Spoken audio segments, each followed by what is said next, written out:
Welcome to another episode of No Bad Ideas, a podcast from the Revs agency, a full-service marketing agency located right here in downtown Buffalo, New York.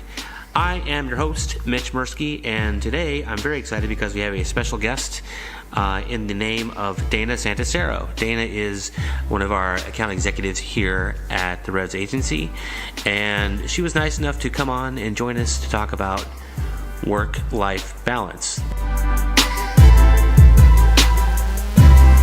Dana chose to write about work-life balance because she actually does practice it in real life. She's got a lot of things going on in her personal life, but also makes time to make sure that obviously all of the things that are important for the agency are taken care of too. So, Dana, welcome to the podcast. Hi, thanks for having me, Mitch.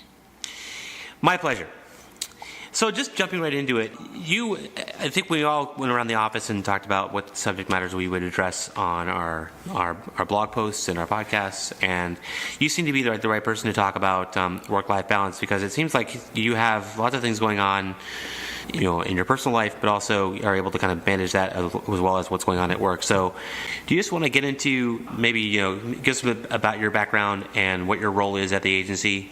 So here at the Revs, I am an account executive, and I am the face-to-face contact with our clients, and I do a lot of the project management, so making sure the whole project is in order and that the client is happy and all of the fun stuff that goes along with that. And then clients are always happy, right? Yes, always happy for the most part. And then outside of work, I am a normal 20-something-year-old who likes to hang out with her friends and enjoy her time outside of work as much as possible.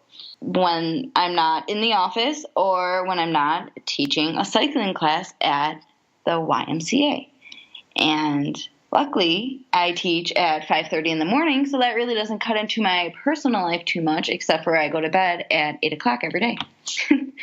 Just kidding, but really. That's already beyond my understanding of getting up and actually cycling it. I wouldn't do it voluntarily, and I'm sure it takes a self-motivating kind of person to get up and actually teach a class at that hour too, I'm sure. Yeah, it was kind of challenging at first, but I had my mom and sister going with me for a while, and then at first I was just going to take a class that early in the morning. I don't know if that's crazy or if it's normal when you grow up and become an adult, but I started going at 5:30 in the morning and fell in love with it because I'm able to spend my hours after work doing something and not worrying about having to work out if you're that type of person. And then randomly one day I was taking a class and someone asked me if I wanted to become an instructor, and I said yes because my sister was moving and that would be my only motivation to go to the gym. So I took that up, and now I teach every Wednesday and Friday, and it's been life-changing. Okay. Yeah. So not only are you doing that, but you also are a certified lifeguard, is that right? That is, yep. Lifeguard, CPR, and AED certified. Oh, perfect, which is great because I know after eating a big lunch here, sometimes I feel like I need to make sure that do we even have an AED in the office? I don't think we do. Maybe that's something we shouldn't put in this. Maybe. I have no clue. I don't know what the standards are for that, which maybe I should know. But I know how to use it. Yeah. And that's all that matters. Perfect. And you are certified with CPR, so that's good. Yes, actually I got recertified today. Fantastic. So, okay, getting back to the subject of work-life balance, but it does sort of tie in, to what we're talking about. But you actually did some research around this, and there's actually some science behind it, or at least some psychology behind it, right?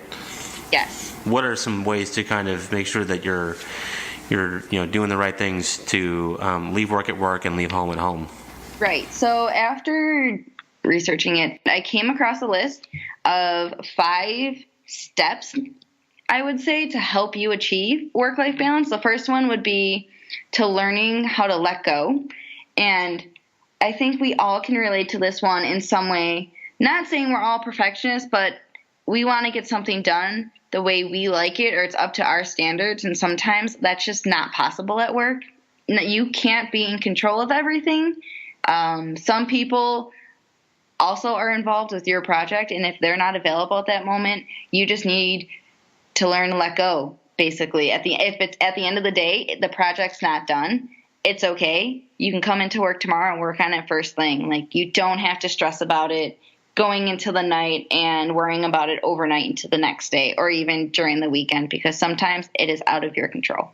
Yeah, I think that's a good point. Like one of my first jobs out of college, I was working for a .com, and there was just so much happening. It was a startup, and everybody was running like mad, getting things done. And at some point, you just have to say, "This is the end of my day. I have to Right. go home." Otherwise, you would just drive yourself completely insane. Right, I agree.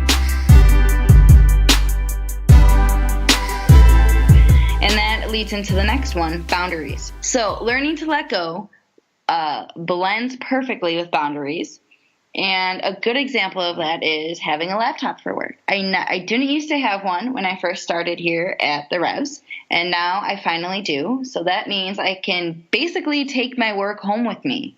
And if I didn't let go of the project that I couldn't finish during the day, I could work on it at home, but I'm not in the work environment, so why would I do it? And it's past my work hours. So learning when, like, not to work is a great example of boundaries. Does that make sense? Yeah. And the next one, the third step, prioritizing time.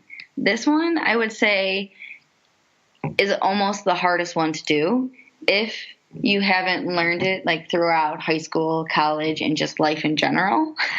And sometimes it's easy to let time slip by and to get lost in Facebook or on BuzzFeed and just to keep reading all that stuff. But what I learned that helps is creating a to-do list and to close out everything that is not work related, and just to have one thing on your list at a time and like have the other things kind of further below so you don't read those and jump into another project before you finish one. Right. And just really practicing this and sticking to your guns, and eventually you will learn how to manage your time and to get to work on one thing at a time instead of reading an email here, writing part of a blog post here, and just to work in a mess. Yeah. Okay. Right. One of the things that I learned earlier on in my career was it's okay to close your Outlook. Like, just close it completely. And you know what? 2 hours without your Outlook is not going to, the world's not going to end. And you're going to come back, there'll be emails, it's going to be fine. But Outlook you almost become a slave to it sometimes, with your alerts going off, or even Slack to that point. Sometimes Slack Right. is, can be a time suck as well. Thanks for teaching me that, Mitch. You're so welcome, Dana. I love to pass on the little nuggets of knowledge like that. Yes, I appreciate it. And then now the fourth item on the list is learning how to ask for help. And basically what I wrote, being independent is cool, but asking for help is too, is so true. Being independent, yes, it makes you feel strong and like you can do anything, but working on a team is just as cool. You never know what someone can offer to you and help build your creativity and make the project or email or whatever you're trying to do that much better. You never know. So ask for help. It can't hurt anything. The worst is they say no. Right. And if you work in the right environment, no one's ever going to say no. They may say, "Can I address that in a few minutes or a little bit later?" But yeah, I think that is something that I still have to learn sometimes. Is I'll get in and try to think that I'm the only one that knows how to fix something, or that there's an issue that's sort of bubbling underneath that needs to be addressed, but hasn't been elevated to the right levels yet. Those are things that you can't let fester, or you can't let kind of simmer. You have to get them addressed, because at the end of the day, you might think it's such a big deal, when at the end of the day, it might not be that big of a deal. Exactly.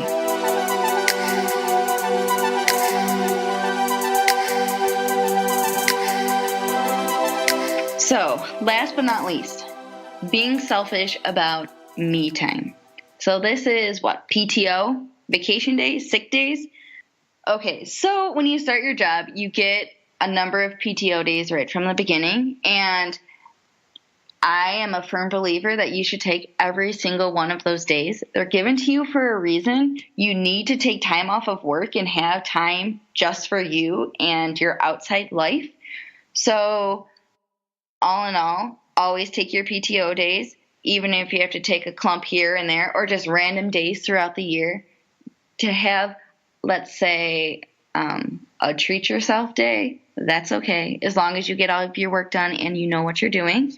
So outside of PTO days, me time is also time when you're not at work. So it means whenever you clock out, let's say it's 5 o'clock, when you clock out there, go home and enjoy your evening. Make a delicious dinner or go see a friend or go see a movie. It's okay. Since I start my workday 2 days out of the 5 days a week at 5:30, I really aim to get all of my work done by 5 o'clock every day so I can get home and do something that makes me happy. Not that work doesn't make me happy, because it does, but I also better, Dana.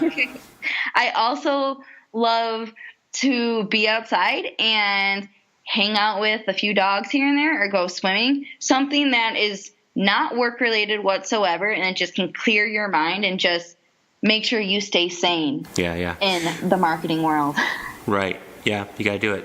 Right. I saw some study, I can't remember, I mean, people probably have seen it before, but the average number of PTO days people get in the U.S. versus Europe or versus, wherever else in the world. And Europeans get so many more PTO days, and they take all of them, whereas the people in the U.S. get, like, on average, 3 weeks of PTO days a year, and rarely ever take all of them. Which seems insane. So I definitely, it's mind blowing. Yeah, it's important. Exactly. But so is work, Dana. Yes. See, you need to figure out the work-life balance, and then you can find happiness in all aspects of your life. Wow, that is a great way to end this conversation. Thank you so much for being our guest on No Bad Ideas. Thanks for having me. Can't wait to be on again. Thank you. Thank you.